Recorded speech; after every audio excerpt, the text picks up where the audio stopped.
we should say something to Sarah just to see if she watches this long enough to get to this part.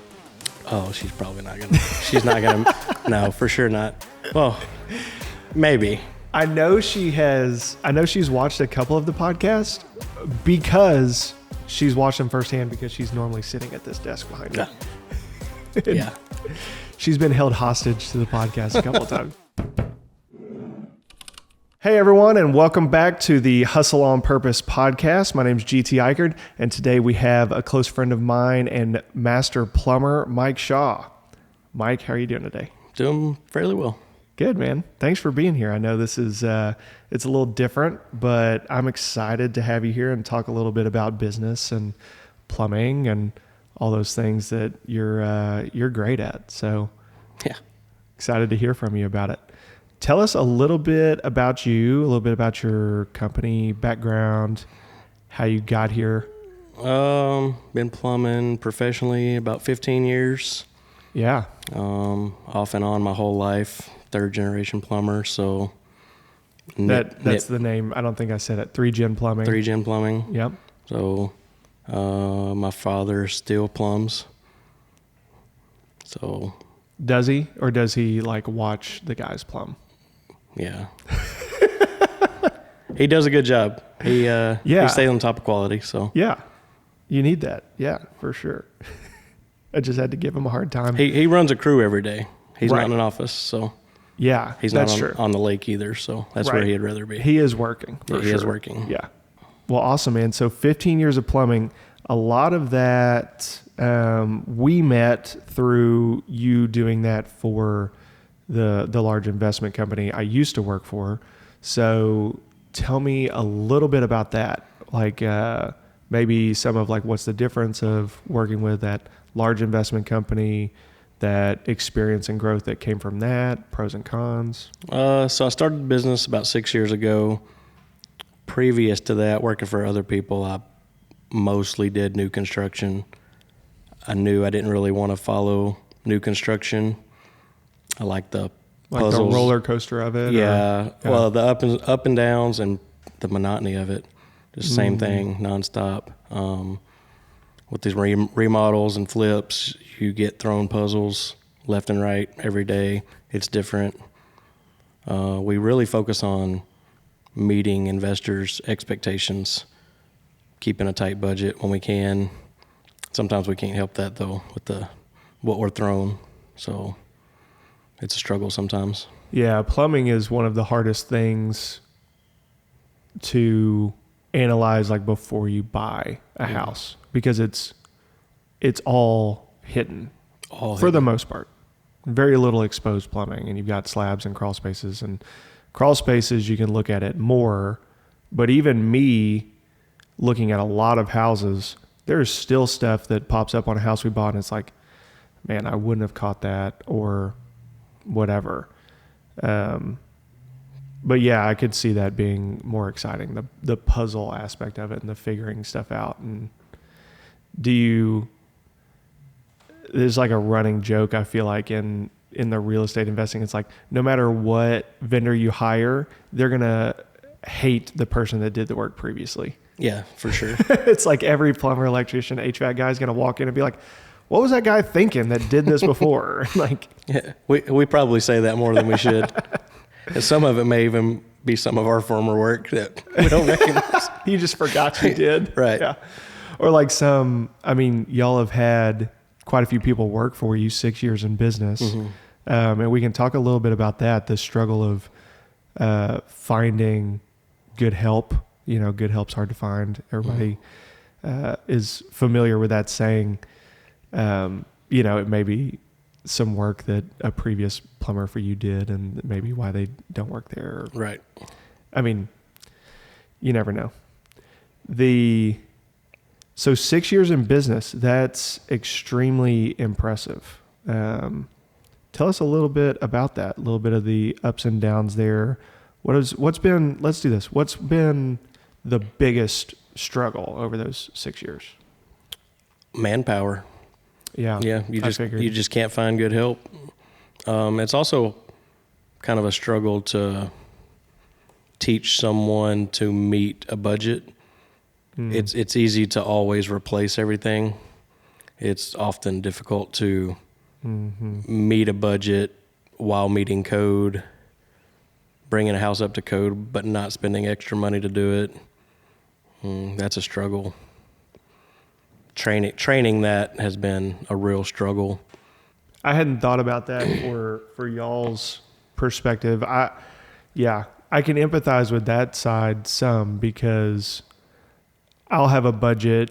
Josh will help me on like project management side of stuff, and trying to put what's in your brain as the owner and transferring that over to somebody that's going to be out in the field overseeing all of that is really tough. Because there's so many situations, it's hard to really train for it. Yeah. It's hard to really have that. I think that's a place a lot of people get to on like that entrepreneurial journey, is like, that's one of those big hurdles that has to get overcome. Is like, how do you replicate yourself in at least some sense into your people so that they can have that autonomy to make decisions like you would when they're out there in the field? I think it's just finding a person that is a lot like you. I currently have Matt working for me. Yeah. And Matt he thinks like me a lot. So he's taking on training mostly now, and he's really knocking it out of the park with getting other people's minds like our minds think. So that's helped a lot. The other difficult part of that is you do find a good person. Like you've got Matt, and he's motivated and ambitious and all those things that, let's see, it's like competent, like all the things you're looking for as like the owner of the business, is somebody that can take on a lot of your workload. And then I think another hurdle for smaller businesses is, okay, now I have to like keep that person. Because a lot of times that ambition, competence, whatever, that leads somebody to be a good fit for taking on a lot of your job roles, with that comes expectations for like a higher income or future ownership or part equity in the company, or, whatever. For sure. So that's another hurdle. It's like you find a good person, then you got to keep them and incentivize that. And I've seen that go astray quite a bit. It's another hurdle to conquer. So that's a long-term hurdle. And if you're in a new business, it can be really hard because you're like, man, this is a great person. I want to keep them. But like all the money right now is just going to like keep the business afloat while we try to, it's tough. So the remodels, do you have a rough ballpark idea of like how many remodels you think you've done? If you had to guess. We're probably pushing 1,000. Yeah. I was going to say probably 1,000. Maybe even over 1,000 by now. Which is insane for a plumbing company in Central Arkansas that's been around for 6 years. Like the reason I asked that question is because I just want to put it in a perspective for people. And if you don't mind, I may go into like the history of when we first started working together, because I want to give you props, because I've told this to quite a few people. It's been inspiring for me to watch you go from just starting your plumbing company. It was like you in a truck and doing it part-time, and then like you and your dad. I've hired and fired hundreds of vendors, and you're virtually the only one that I've seen actually make it through all those like difficult hurdles along the way to still be here 6 years later running a successful company with multiple crews and all the stuff that y'all are doing. So even though I don't know everything you've been through on like the day to day, I just know that like statistically it's extremely unlikely that you would like still be here doing it. So I think it's like really impressive. Well, thank you. I mean, literally out of hundreds, and so many people, vendors that I've hired and whatever, have the desire, they talk the talk about like, I'm going to do this and I'm going to, we'll be able to handle this work, or we can do all this and I'll hire these guys. And, everybody wants to do it, but like almost nobody does it. So props to you for that. Yeah, it started with me and my personal truck, working 100 hours a week at sometimes, and just slow growing, pouring everything back into the company. Now we have 12 on payroll. Yeah. It's awesome. An assistant. And still, still going. Still going. Who knows where it goes. Yeah. It's really impressive. So I just wanted to say that, not to just sound like I'm just trying to like butter you up or anything. Yeah. But it's worth saying.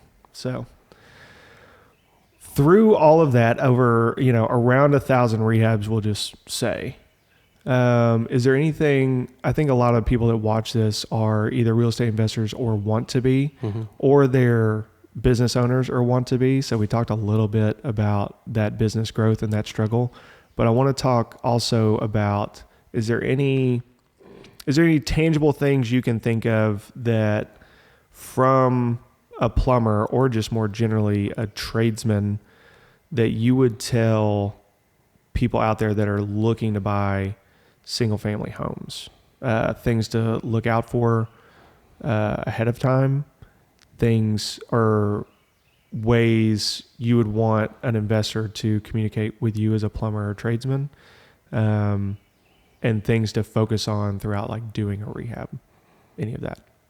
I think one of the most important things to pay attention to when looking at a house is the foundation. If you see cracks and stuff like that, I mean, you're going to have other costs than just plumbing. But on the plumbing side, if the foundation settled, the pipes have settled too. And how they settled, you don't know. Right. We stick a camera down a lot. A lot of our investors like to camera the lines during their due diligence to whether they're going to buy it or not. Sometimes after, just to know whether they're going to need to go ahead and bust concrete now, or if it's like you said, if it's a crawl space, you can see it yourself with your own eyes. Yeah. If it's not, but you got to get in there and look. And that's the thing. If you don't want to do it yourself, you can hire somebody like us to go in and just give you a report. Right. We do that a lot with a lot of investors. You may not want to fix it right now. It may be something you want to do later on down the line, but something to have it in your head so that you know that this is going to be a cost when you start saving for it. Right. Especially some of these houses have tenants in them already, so you may want to think about when somebody moves out, we're gonna fix it then. Yeah, that's great advice. I should heed that more often. This episode of Hustle on Purpose is brought to you by Arkansas Real Estate Buyers. If you have a problematic piece of real estate, we would love to help you. Go to the description, click on the link, schedule a free consultation with me personally, and we'll get you set up. Now let's get back to the show. A lot of times it's difficult with the planning, the closing of a deal and getting that due diligence stuff done ahead of time. And there's a lot of times I wish I had it done, because then I get a call from Mike that's like, hey, you wouldn't have seen this or whatever because it's the drain line in the ground, but it's bad. It's bad. And it's expensive to fix. What about, so communicating with you just in general, y'all offer the service of if somebody's going to buy a house, you can go check it out and give them, run a camera, see if you can see anything. If it's a slab, look out for cracks because the pipes will have settled in the slab if they can break and all kinds of stuff. I think looking out for trees too. Large trees play a real role in sewer lines in the yards. Yeah, the roots. A lot of times you can look around and find manholes and know whether your sewer is going towards the front. You can make an educated guess on which direction it's running. If you see manholes on the street in the front and you have a very large tree between the house and that manhole, there's often a good chance that you're going to need a sewer replacement if it hasn't been done. If the sewer's been there the whole time the tree's been there, then it's probably in it. Yeah. Yeah. And that's something we can find with the camera. Right. And trees around your foundation, because those tree roots will also lift up a house or lower down a house. Or, they extend out a long ways. Yeah. Yeah. Especially in Arkansas, we just have some massive trees everywhere. The pros and cons of living in the natural state. Yeah, these older neighborhoods, Yeah. trees been there 50, 100 years. Yeah. When we saw like out there after the recent tornado, you would look at these trees that were uprooted. Some of them just brought plumbing lines and stuff just right up with them. And those underground lines have just become,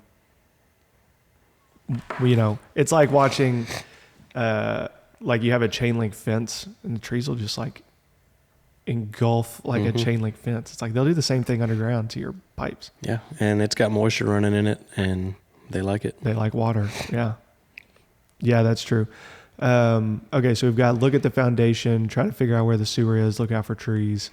Another thing you've told me before is oftentimes the only exposed plumbing you have is like under sinks or like above a hot water heater. So when you walk into a house and you're looking at under a sink or above a hot water heater, what are some red flags you're looking for? The gray poly pipe, we all know the issues with that. It reaches its lifespan and just continues to break time after time after that. We always recommend repiping once issues start happening. So it's just a gray plastic pipe that is pretty noticeable.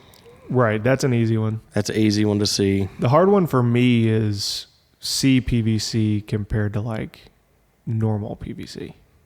Because CPVC is okay on like a TPR valve on a water heater, but not for, right? They're still putting CPVC in a lot of areas. Really? It lasts a long time, but once it starts getting older and it becomes brittle, starts breaking very easily, especially when it's in crawl spaces, not supported properly. It'll have bows in it typically, and it'll just start breaking. Right. We found a lot of that during these freezes.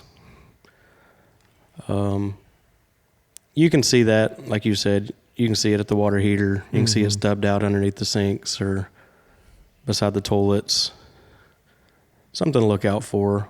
I don't consider it as bad of a problem as the poly lines. The poly, okay. And what about, just because we're talking about different kinds of pipe, what about like, is there a way to tell if you have like Orangeburg drain lines? There's not really a way other than cameraing it. It's real noticeable on camera. Yeah. You can easily tell it. But houses between the 40s and the 70s, mid 70s, a lot of times had it in the yard. But the problem is cast iron was used in too, so just off of age you can't tell. Right. In my opinion, the 40s and 50s houses have probably already been replaced. They've probably already reached that point, and unless they've been abandoned for a while, they're probably already replaced. So really the 60s and 70s houses, in my opinion, are the ones you got to watch out for. There's a good chance that it's in the yard. And sometimes you can find, sometimes the city has record of sewer replacements. So you can call. If they were done properly. If they were done properly and inspected. Right. Sometimes you can call and ask them and they'll give you that information. But you can look for clean outs. If there's no clean out, or if you can't find it, it may have not been replaced anytime soon. That's good. Yeah. So trying to find those. It makes me just think about all the issues that I have with PVC cleanouts. The caps just are always just run over by a lawnmower or weed eater. Like they just get destroyed. I like to extend those up so they don't get hit with a mower. Right. The weed eater's much less likely to tear it up. Right. Yeah. It's like it either needs to be like 8 inches out of the ground or it needs to be like low. It is an eyesore, but it helps especially on rentals. Right. Helps keep it from getting tore up. Because then they get tore up and like no resident goes and buys a new clean out cap and like screws it on there. It just ends up being like a problem. And the only reason I brought up Orangeburg, A, I like to say it. It's kind of a cool name. And B, I just know that if you hear the word Orangeburg, it's a problem. It's a problem. Yeah. We still do camera some that you can tell it's Orangeburg, but it's still in great shape. It's kind of weird. But trees will grow right into it. I mean, it's basically cardboard, so yeah, it'll grow right into the side of it. Yeah. Yeah, plumbing and cardboard don't mix. No. Well at all. And a lot of times you don't know it's there till after a tenant calls with a clog. You go over there and unclog it. And if there's roots or something, the sewer machine can tear that pipe up too. But you don't know it's full of water. All you do is get it unclogged, but then you find the issue that you could have made worse. It could have been bad to begin with, but you send a jetter down there and it just like shreds it. You have to be careful with the jetter. Yeah. We jet a lot of lines.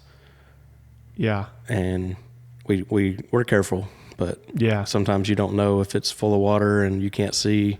Right. And the clog won't go away. Sometimes you make it worse. You can't really help it. Yeah, I mean, what else are you going to do? The jetter that you have is insane. Like, I think, didn't you showed me a video of you testing it out and it like goes through a 2x4?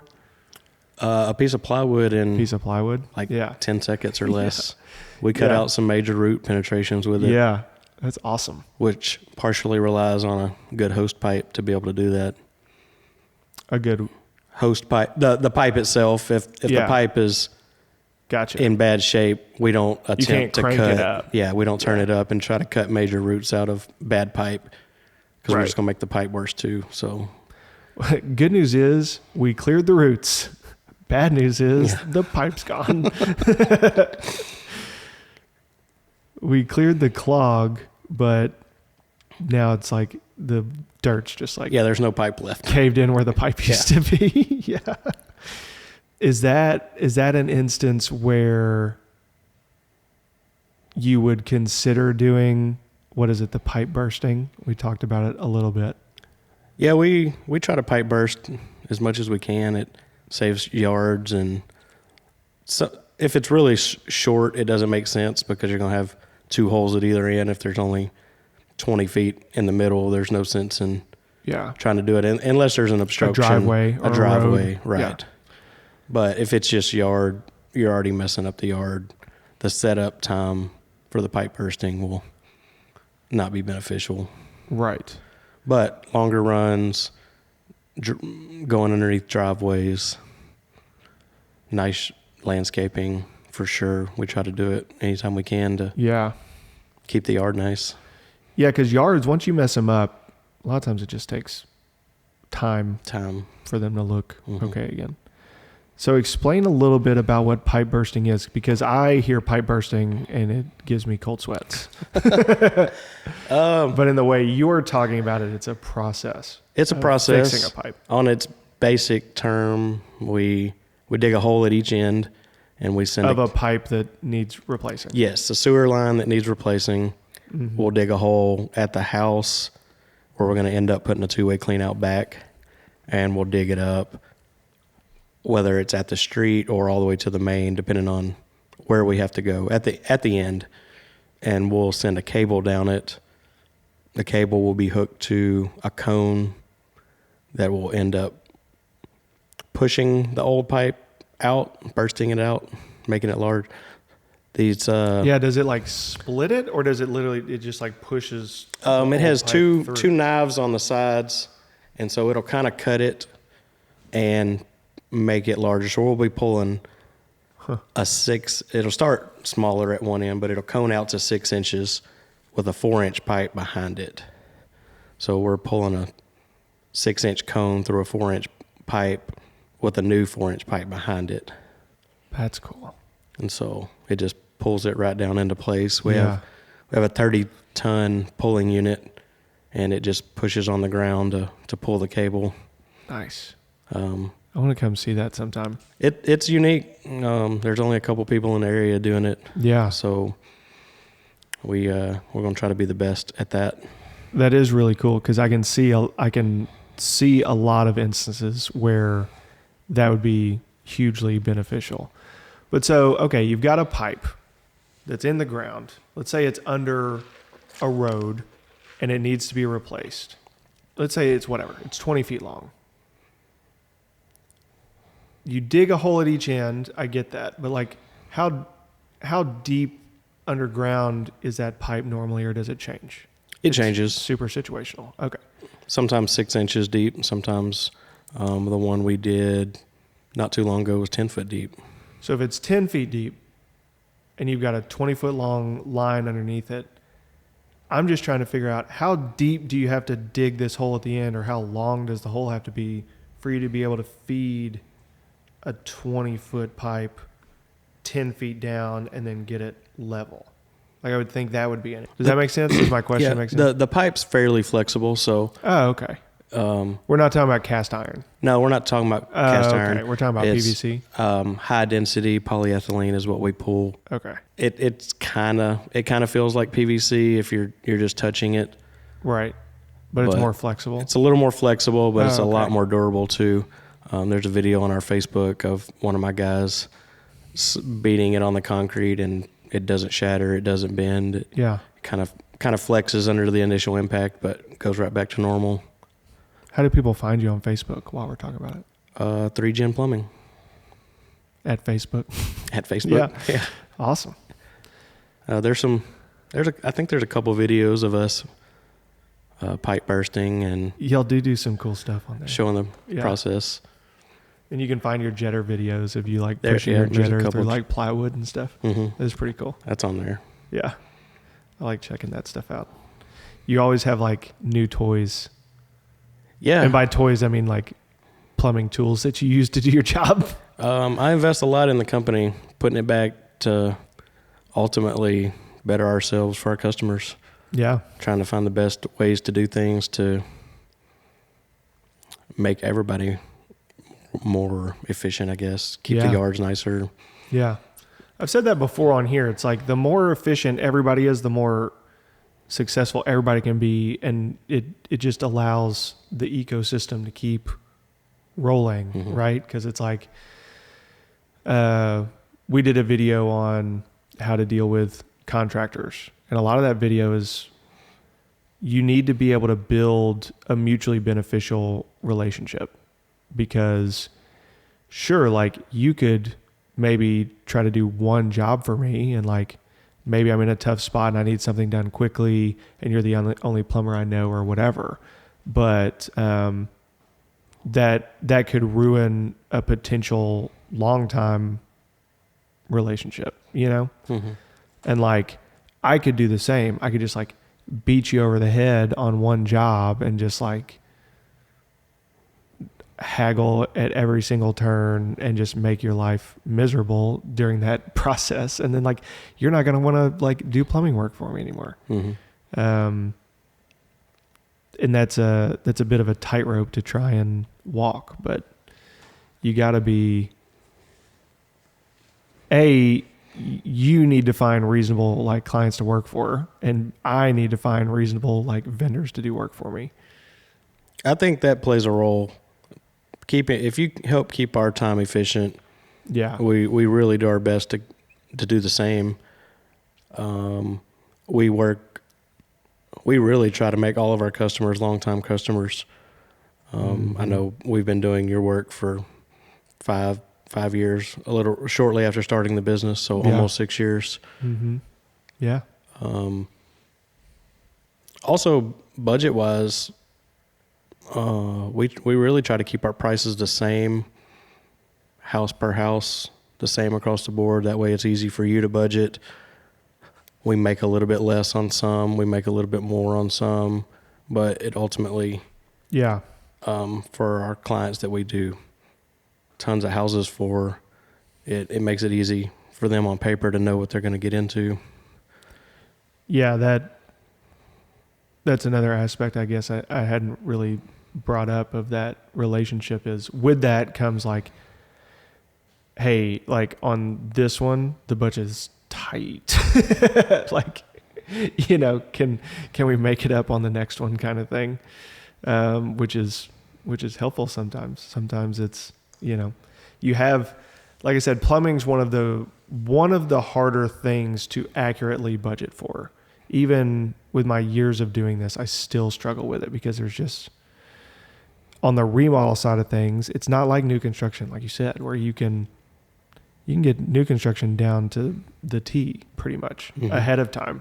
Yeah. And there's price fluctuations and material costs or whatever, but I mean, for the most part, you can get it pretty down. But with these remodels, man, it's like there's something new all the time. Still learning something new all the time, something I should try and look for. And it just takes a lot of doing to try and get it right. A 50-year-old house with a different material from each decade in it and put together with transition fittings and that don't exist anymore. Yeah. Yeah. Another pro tip for those of you out there looking to get into real estate investing, if when you're buying a house from somebody, they mention anything about, they start giving you tips on how to circumvent your local codes, Yeah. should be a red flag. Yeah. I mean, one of those houses that you bid for me recently, I was thinking back on it because it was like our plumbing budget did not include a lot of the plumbing that's needed. And I was having flashbacks to this seller telling me about how, you just get your trades guys to work on the weekend when like code's not working, I'm reliving all of this in my head. I'm like, oh yeah, the signs were there. I just wasn't paying attention. Yeah. There are handymen that do, there's probably some that do really good work. Probably. But there's also some that work on the weekends to get by code, and we pull permits on everything. So, well, you have to protect yourself. Yeah. Y'all have gotten to the point now where it's easy at a certain size. It is easy to start getting a target on your back. Mm-hmm. Yeah, with the 1,000 houses out there, and most of them we still maintain. So yeah, it's easier just to do it right and not have to worry about it. Not have to live looking over your shoulder. Yeah. Yeah, that's another thing. When looking for vendors to hire, like what would you tell a want-to-be real estate investor, or even like a seasoned real estate investor? What would you tell them to bring up when they're like interviewing a plumber? Let's say they're just going through the phone book. Well, no one goes through a phone book anymore. Let's say they're going online and Googling like plumbers near me. What would you say, maybe some questions they should ask them in like that interview process? You can look up anybody's license number. You can get on Department of Health website and find out if they're licensed right off the bat. Mm-hmm. So you can ask it, but it's also easy to lie. So you could actually get on Arkansas Department of Health and find out if somebody's licensed, okay. And actually which level they are. So yeah, even apprentices get registered with the state, so all the way from apprentice all the way through to master. The license number on there, the apprentice license number is on there, so you can find that out. And in order to be licensed, you have to be bonded, right? No, you can be licensed without being bonded. The bond is, each city requires their own bond, right? So we're bonded in like 15 different cities. We do work. Yeah. From West Memphis to Heber Springs to Searcy, and, Pine Bluff. So we have bonds everywhere. Right. So you can have your license without being bonded, but you can't pull a permit without being bonded. Some cities will allow it, and kind of depends on what you're pulling a permit for, whether they require it or not. Most cities around here require a bond. Yeah, that's to do anything. That's most of my dealings is just around here, and like they won't let me do anything without. Mm-hmm. But a bond is really easy to get, so that doesn't. Yeah, just money. Yeah, that doesn't matter. Being licensed is important. I've heard stories of handymen that pay plumbers to pull a permit for them. Mm-hmm. I've been asked that before several times, and I refuse. I just walk away from that situation. Yeah, because your license is too important Mm-hmm. to put it on somebody else's work. I think is what some people don't realize is that reputational capital is one of those like hard to quantify things. But most people don't realize how important their reputation is until it's like messed up. Mm-hmm. It's like your relationship with code that you've developed over years of doing this work and doing it in a proper way and keeping your license so that you can continue to do that is a vital part of your business. So it makes total sense. Putting that stamp of approval or your name on someone else's work is too risky. Yep. Yeah, we have a great reputation with all the inspectors. We have most of them's cell phone numbers. We call them and ask them, hey, how do you want us to do this? This is a weird situation we ran into. Mm-hmm. How do you want us to fix it? We'll do whatever you want us to do. And sometimes it's a discussion on, well, this may meet the code a little bit better, but it's not going to work as well. So what about this? And sometimes it's a back and forth to make us happy and meet the code the best way we can in a weird scenario. Yeah, because the code, it's easy to hear about like the code, and it is this like official thing, but it's also very flawed and it's so hard to encompass every possible scenario in something like the code. Mm-hmm. And a lot of it's written kind of gray. Yeah. And each inspector interprets it different. Right. So you never know. One upholds it to a different standard too. There is that. I mean, you have code purists that are like, uphold it, cross every T, dot every I. And you have some inspectors that are just like, dude, I don't care. Mm-hmm. Like, I'm here to get my check. We really train our guys to meet the code, the hardest code of the hardest inspector around. Yep. If you meet their expectations every time, then the guys that don't care as much are going to really love you. So. Right. And retroactively, like, I mean, you call in an inspection and they give you 47 things to fix. It's just like, that doesn't make anybody happy. No, that's not efficient either. Right. Yeah. That cost comes out somewhere, like in time or whatever. Like it's like the old saying, do it right or do it twice. Mm-hmm. I like the approach of we'll just do it right the first time. Yeah. It ultimately saves everybody money. Yeah, I agree. And like you said, you don't have to live looking over your shoulder or wondering if that shortcut's going to get caught or whatever. Yep. We'll dive into my favorite part, and that's the horror stories. They don't have to be horror stories. They can be any kind of story. So, I mean, in that 6 years of business for yourself and years of plumbing before that, and through the 1,000 houses that you've done, is there any horror stories or just crazy stories that come to mind? Crazy clients or crazy, out of this world incidents? Really the craziest things I think I've found is showing up to empty houses that are not empty. We're early on in the process. We're typically one of the first ones in houses that actually start doing work. And when you show up to a abandoned house and there's people sleeping in it, you get thrown for a loop for a second, and sometimes it's scary. Sometimes you don't know how many are in there and what they're doing, what they've got. Yeah. So that's Yeah. that's a little touchy. I think you told me one time about you were in a crawl space one time. Yeah. And what was supposed to be an empty and abandoned house. Yeah, and I start hearing, I don't know what going on above me. Yeah.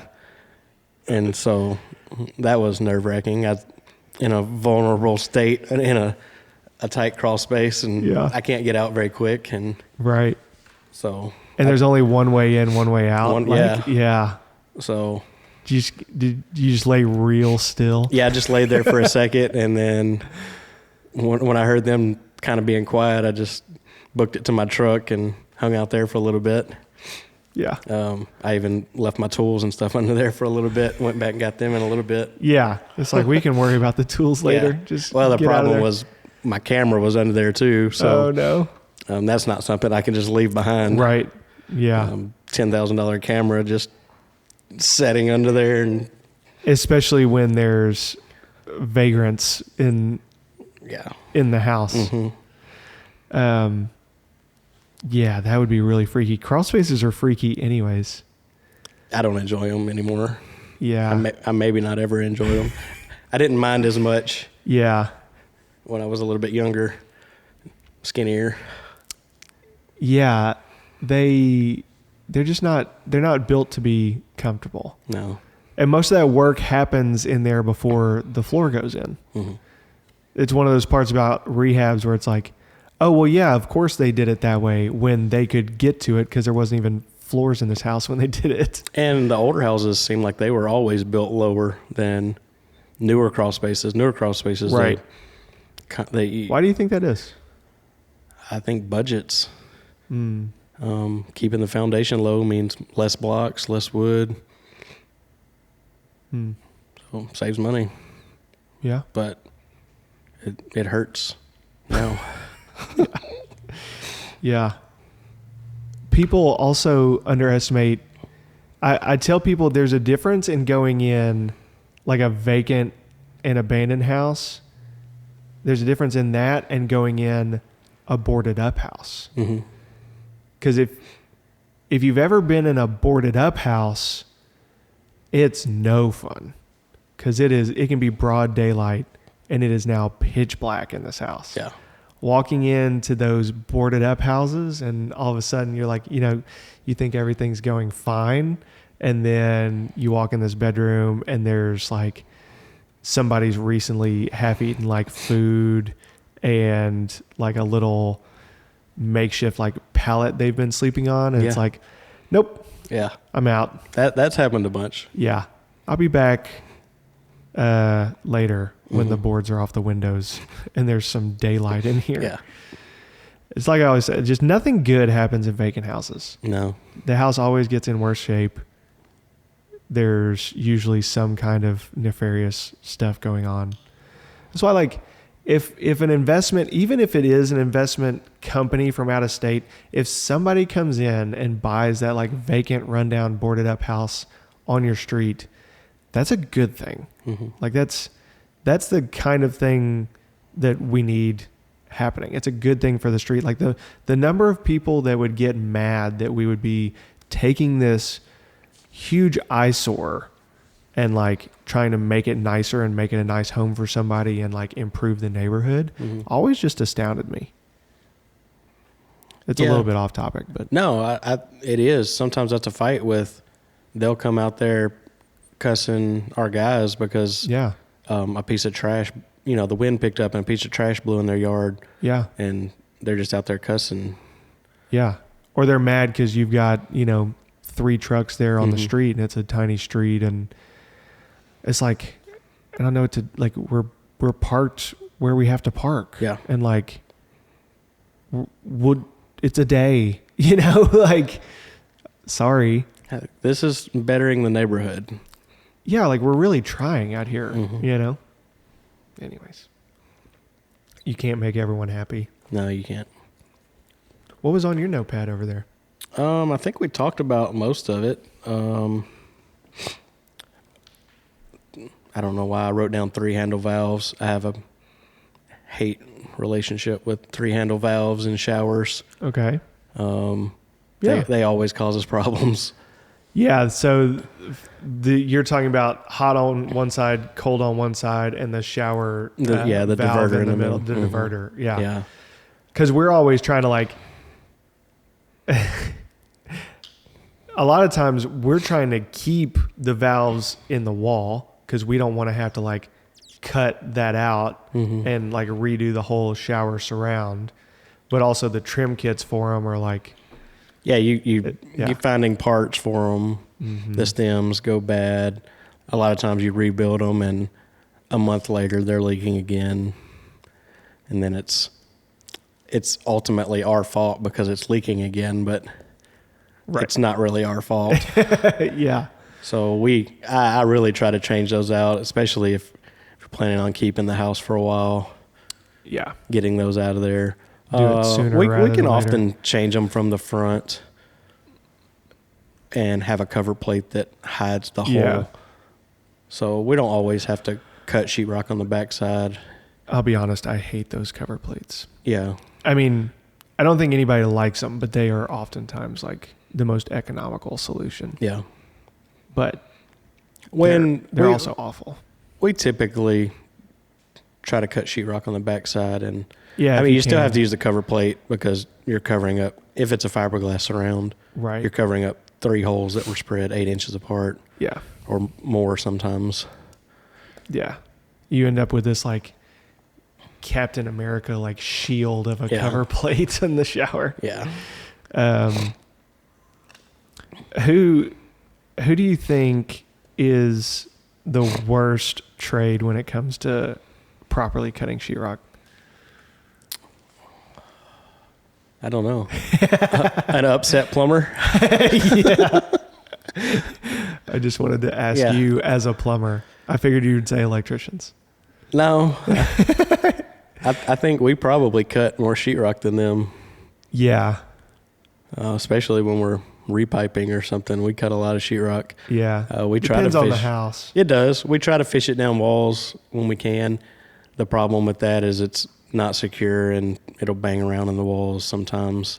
Yeah, you get that like knocking. Mm-hmm. But that's you gotta, part of it. Yeah. If you want to save some sheetrock, then you got to deal with that sometimes. So yeah. And that kind of goes back to talking with who you're working for and find out their goals. Right. And it's one of those things that's difficult. You were talking about how do you kind of like transplant some of your knowledge into your guys and training them and all of that. And I was talking about that. It's like, I also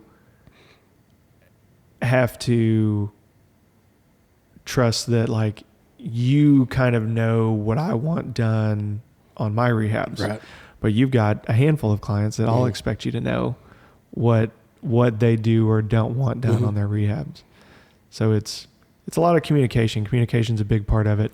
Being successful as a plumber or really in any trade, I think communication's a huge part of it. Yeah, we have 4 or 5 large customers that do quite a bit of volume, and knowing what each of them want. I mean, you got to train your customers just as much as you got to train your guys. That's right. To be able to get the information out of them to make that communication efficient. We ultimately need to know your goals and what you want to do with the house and how much you want to spend. How good a product do you want? Right. Code is gray, like we talked about, but we don't necessarily have to bring. There's parts that we leave alone. If we don't touch it, we don't have to bring it up to code sometimes, depending on the area. Right. And so sometimes it's better to just, let's not touch it at all. Let's just leave it alone completely. It's going to be an issue, but let's not make it an issue right now.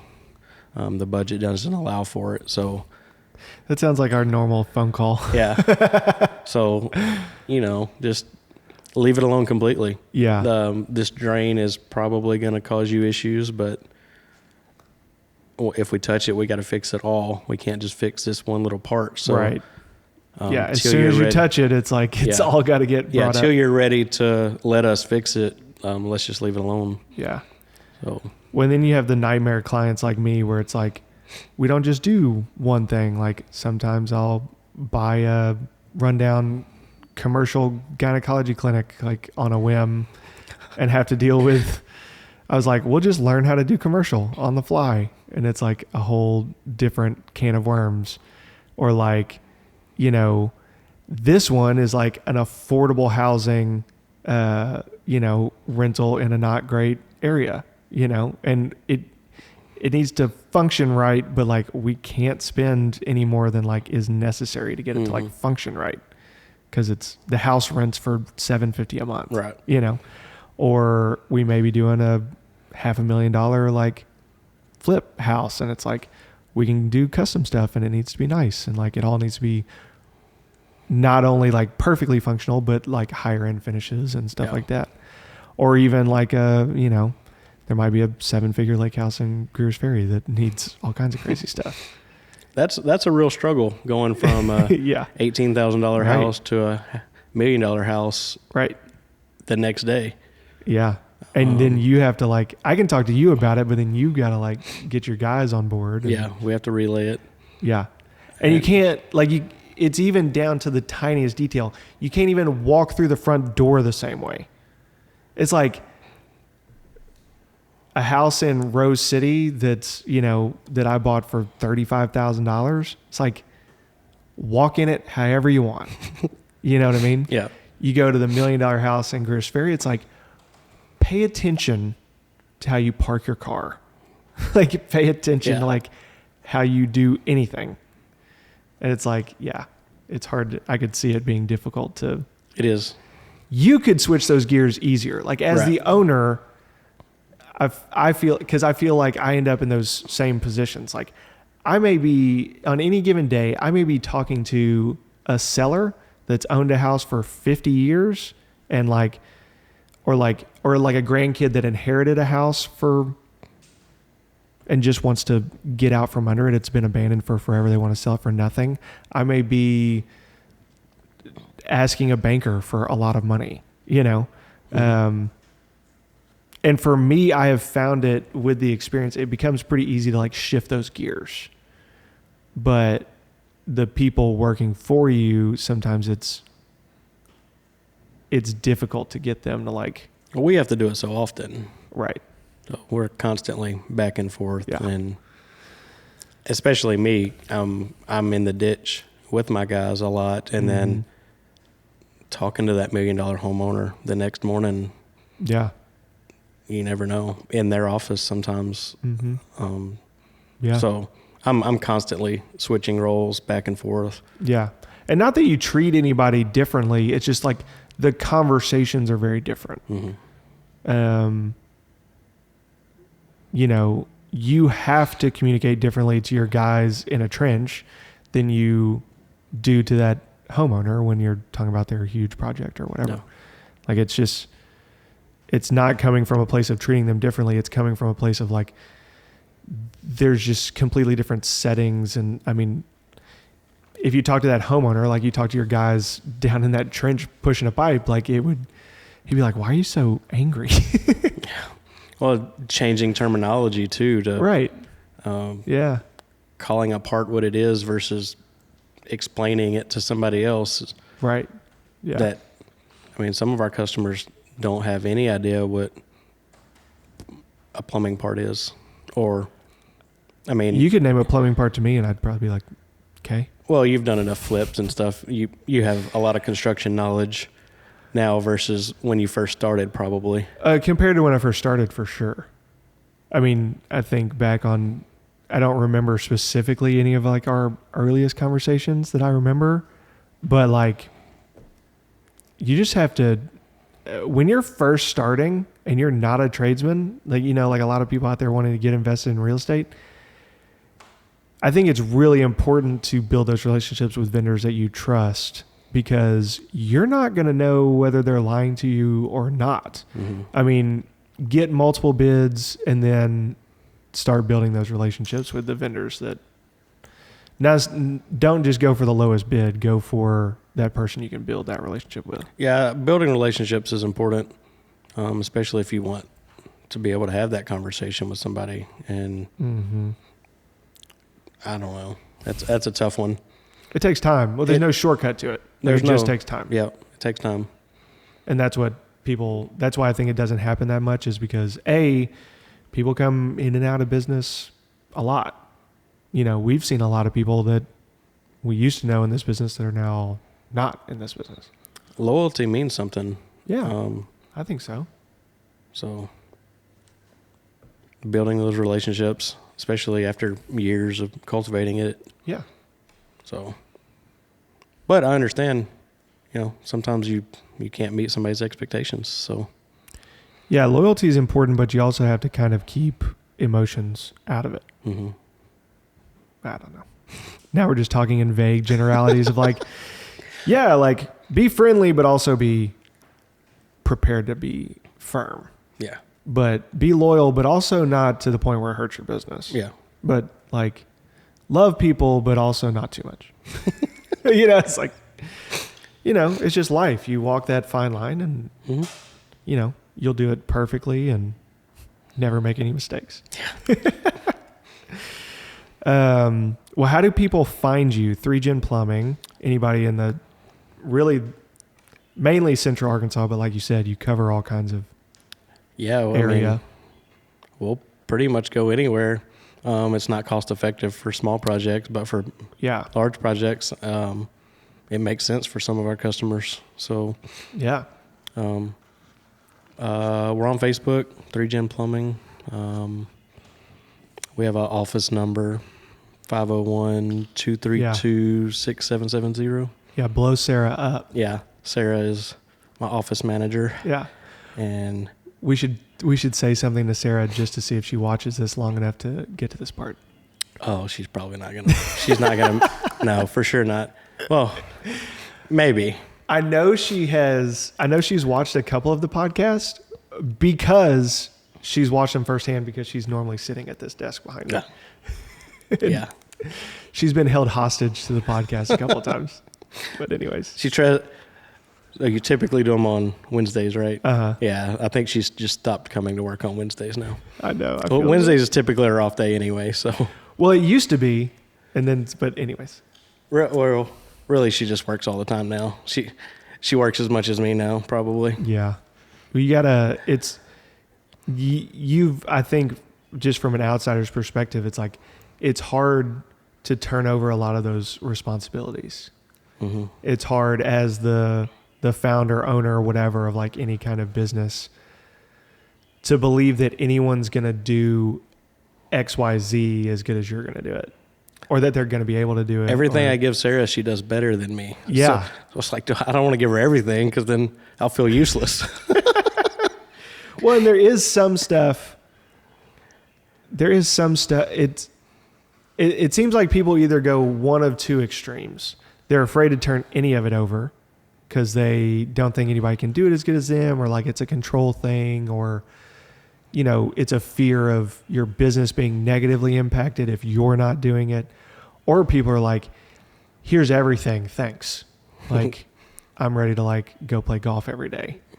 It's another one of those sweet spot things where there's some things you need to be, because I'm preaching to myself right now. Like, there's some things that is great for me to offload, and people helping me with that stuff oftentimes do it much better than I was doing it, and it's great. But I can't, like management companies, for example, that manage my rentals, I fell into the trap of being like, oh, well, I'm paying them. They're a professional management company. This is what they do for a living. I can just kind of like manage the management company, but they're going to do the bulk of all that. And it's like, come to find out, like, I have to be way more involved in managing the management than I expected, which is fine. But that was like a bit of a tough learned lesson. I think it's that way with anybody that you're having an employee directly, or anybody you're having help you with that service is. If you've never tried to train somebody on stuff that's just strictly in your head, there is no process. creating that process and procedure to do a task is, if you've never tried to do that, you've got a rude awakening coming when you try to do it. That's so true. So I need like a buzzer for like, or like a bomb drop button when somebody drops like some good knowledge. Cause I wish somebody had like prepared me for that operational side of things that, you know, you hear people talk about like people and processes and whatever, and it just kind of becomes this like term. And then you start doing it and you're like, oh my gosh. Like, well, I hired Sarah at the 4.5 year mark or 4 year mark or something like that. Mm-hmm. And so 4 years of doing stuff my way and not having to explain it to anybody, I just did it. It was a task that I just did whenever I had time. Usually Thursdays is when I try to make my office day. So just doing my Thursday stuff on Thursday, and then trying to give her things to do at first was difficult, but everything I give her, she nails and exceeds my expectations. And then, so like I try to give her more, but some of that stuff is still just in my head that I don't know how to get it out. Yeah. It's once you've gone through it, it's like, man, that is like invaluable now. But it's like, my advice to anybody would be like, start that process ASAP, and it's going to be brutal, but you'll be very glad you did it later. Yeah. Because it takes time, and it's way harder than you think it is to get all of that stuff out of your head and systematized. Is that a word? I don't know. We'll go with it. You know what I mean by it, though. So, yeah, start that process ASAP. Because I would think that I should have did that sooner. I should have hired Sarah or a Sarah a lot sooner than I did. There was from the outside looking in, I would have told you that as well, but it's easier to give that advice when it's not you. Yeah. Right? Like, yeah. Well, there was no reason I should have been spending 20 hours a week in the office when I could have been plumbing or training plumbers. Mm-hmm.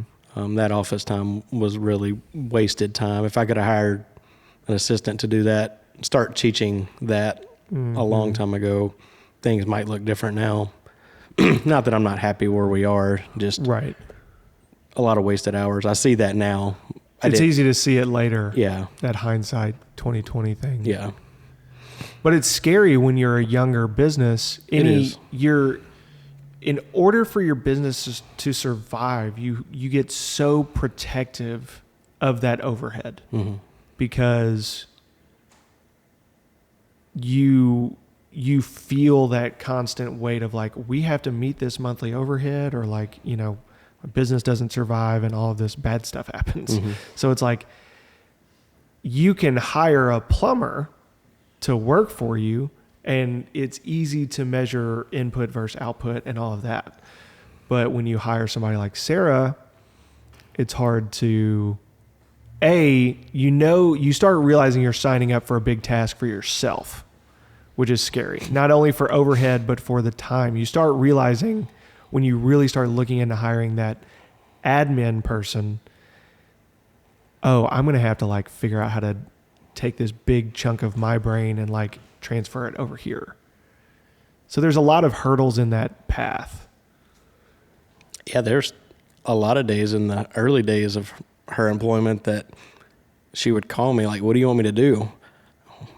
I don't know. Just sit there for now till I'm plumbing at the moment. I don't know. Yeah. Just hang out. It'll be all right. It'll be all right. Yeah. Yeah. Yeah. Cause you don't know how to give her all of what she could be doing. Yeah. There's probably still some days like that. Still now are slower days in the office. I think she would like to take over more of your scheduling. She would, for sure. She wants more of it, but again, you know, just in my head, I want to give it to her. I want her to do those things, but yeah, I don't know how. And yeah, there needs to be somebody that can teach us how to get things. I mean, I know you have an assistant, so Yeah. getting things out of your head. It's tough. It's Yeah. really tough. And getting things into your project manager's head that you want done a certain way. I really can't tough. imagine the struggle's real. The struggle is real. Yeah. It's just a process. And what's weird about it too is like the process is grueling, but then at the same time, it's one of the more fulfilling things when you look back. Mm-hmm. It's like all that stuff that grinds you down on the daily basis is the stuff that you look back on and it's like the stuff you're proud of. Yeah. It's like, hey, we've like built some stuff. We're like a real company. We do like real company stuff, you know? Yeah. It's like, as silly as it sounds, it's like, it's so easy to stay in that mindset of like, I'm behind, or like, it's not so much that I feel behind. It's like, there's so much left to do. There's like so much left to figure out. And like, I think most of us as like owners, operators, whatever, our mind is trained to see that like 2% of major issues going on and not the 98% of like good stuff going on. Mm-hmm. Because someone has to be focused on that 2%. Someone has to be focused on those big problems that, you know, that we're facing, things that need to be fixed, future problems that'll need to be fixed. Somebody's got to be focused on that. Mm-hmm. And it's like, it's not that plumber that's working for you for like an hourly wage. No. Most of them, like most of those people are like, they get to clock in at a certain time of day and they get paid for a certain amount of hours in that day, and they get to clock out at a certain amount of time in the afternoon. Yeah, we have. So Matt and Sarah are married. Yeah. So they both spend. Also, we're great friends. So, I mean, we spend a lot of time together talking Mm-hmm. business that they're not paid for. I mean, they're over at our house eating dinner, but Yeah. they're not paid for that time. They have the same goals we have. Yeah. So Rich and famous. yeah. Well, y'all are in one of those industries that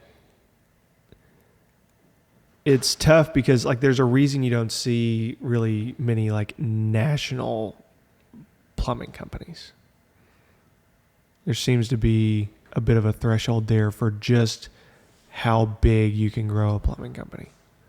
Not to say that threshold's not incredibly high, because you can have a big plumbing company. Yeah, for there are some sure. very large ones. Yeah. But that's cool. I like that y'all have Matt and Sarah to talk about that stuff with and plan future growth. And Yeah. it's exciting. nice. It's been so cool from an outsider's perspective to see what's happened with you over those last 6 years. So I'm excited to see what else is to come, man. We have high goals, so Yeah. we'll see where they go. Well, you have to. Or like nothing's going to happen. Like if your business isn't growing, it's dying. So, I mean, someone has to be pushing the needle forward, and you as the owner usually have to be in charge of that. Just one of your many hats you have to put on. Yeah. The growth driver hat. Mm-hmm. Just part of it, man. Just part of it. Part of living the dream. Yeah. What did we miss? Did we forget anything? I think we covered all of my notes. Awesome. I think for investors though, I think if you spend some time on YouTube, there's a lot of plumbers that have large followings on YouTube. Yeah. I mean, it's knowledge. Right. Investing is knowledge. The more you learn about everything to do with what you're doing, the better. Yeah. Learn plumbing, learn electrical, learn HVAC. Yeah. Learn where you can save money. Well, that's exactly why we make these podcasts and why we put up these videos on YouTube is just education. It's just the more stuff like this you can listen to, you're going to absorb something just from, I tell people like I get to have conversations with a lot of really smart, really cool people. It's like, we just started setting up cameras for it, you know, because in these conversations, there's some helpful knowledge in there somewhere. You may have to dig around a little bit, but there's some good stuff in there Yeah, for sure. That I think is helpful and educational to some people, hopefully. Yeah, I mean, we've had a lot of conversations in random places, leaning up against trucks or random houses. Yeah. If all that knowledge was on camera, it'd be great. There's things I'm sure both of us have forgotten about. The tailgate talks. Yeah. Yeah. Yeah, for sure. Well, awesome. If you'll think of like 10 things that you wish we had talked about when you get in the truck, and we'll probably still end up talking about them on the phone. We'll talk about them later. Yeah, we'll still end up talking for like 30 minutes later today. So, well, yeah, go check out Mike Shaw, 3Gen Plumbing. You can find him on Facebook. He said the number. We can put that in the description or something. And yeah, thanks for coming out. No problem. I enjoyed it. And thank you all for watching and listening. This has been the Hustle on Purpose podcast. Be sure, if you're not doing so currently, to check us out on YouTube and Spotify. Share this information with anybody that it may be helpful for. Go out there and crush it and hustle on purpose.